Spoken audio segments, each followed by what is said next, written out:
Berdagang pakai otak, bukan perasaan. Itu intinya cara berpikir Ben Graham, jauh sebelum kata kuantitatif jadi populer. Hari ini, aku akan jelaskan jadi aturan yang bisa kamu pakai. Nggak pakai ramalan, cuma proses.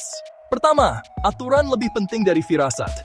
Kalau aku nggak bisa menulis strategi jadi aturan yang jelas dan bisa diuji, aku nggak percaya itu. Beli kalau rasanya pas itu bukan aturan.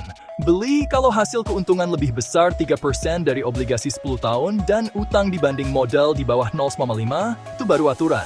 Kedua, keuntungan datang dari proses, bukan dari satu transaksi hebat. Keuntungan besar itu hasil dari banyak keputusan kecil yang secara statistik bagus. Anggap saja seperti rata-rata pukulan dalam bisbol, bukan pukulan home run yang cuma sekali. Ketiga, pisahkan keuntungan dari risiko. Sengaja mengejar keuntungan tinggi tanpa melihat naik turunnya harga, kerugian terbesar, dan hubungan antar aset, itu cara pedagang bangkrut. Cara berpikir ala Graham, nilai keuntungan dan risiko bersamaan. Keempat, pakai faktor yang masuk akal secara ekonomi.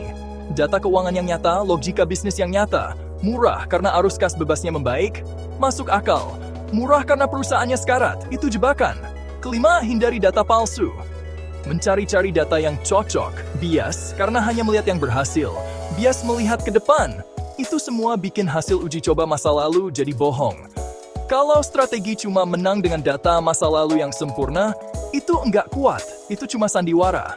Keenam, jarang jual beli itu menguntungkan.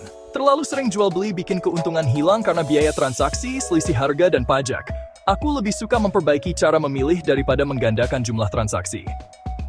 Ketujuh, disiplin lebih baik dari kepintaran. Model sederhana yang dijalankan secara konsisten akan mengalahkan model jenius yang terus diubah-ubah. Tulis aturannya, catat kapan diubah, lalu berhenti mengutak-atik. Kedelapan, sebarkan investasi untuk mengendalikan kesalahan, bukan untuk kesenangan, tapi untuk stabilitas. Penyebaran investasi membatasi kerugian dari satu kesalahan dan membuat hasil jangka panjang stabil. Kesembilan, pilih patokan yang tepat. Kalau strategiku fokus pada nilai berkualitas, aku nggak akan membandingkannya dengan indeks pertumbuhan tinggi yang cepat berubah. Bandingkan dengan apa yang benar-benar kamu lakukan. Kesepuluh, tujuan sebenarnya konsistensi jangka panjang, bukan kembang api, tapi ketahanan. Sistem yang bertahan melewati banyak kondisi pasar akan selalu lebih baik daripada yang cuma bagus sesekali. Jadi, bagaimana aku menerapkan ini?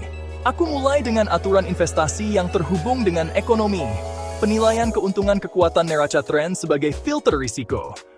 Aku uji dengan data yang bersih dan sesuai waktu untuk menghindari bias melihat ke depan. Aku uji coba dalam kondisi sulit, dekade yang berbeda, suku bunga yang berbeda, kondisi pasar yang berbeda. Aku batasi jual beli, menyesuaikan portofolio setiap 3 bulan atau 6 bulan. Aku tentukan ukuran posisi dan batas kerugian maksimum sebelum aku mulai. Aku sebarkan investasi ke berbagai sektor dan menghindari taruhan yang sangat mirip, tapi pura-pura jadi penyebaran investasi.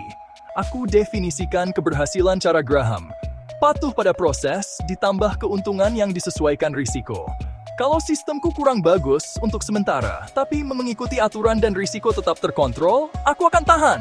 Kalau melanggar logikanya sendiri, aku perbaiki prosesnya, bukan mengejar hasil uji coba baru yang mengkilap. Intinya, pasar enggak bisa dikalahkan dengan menebak-nebak. Pasar dikalahkan dengan pengukuran. Buat aturan yang bisa kamu uji, jalankan dengan disiplin, dan biarkan statistik, bukan emosi, bekerja untuk keuntunganmu.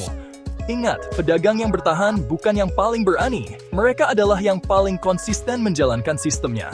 Berdaganglah dengan otakmu, bukan detak jantungmu. Dan tetaplah kuantitatif.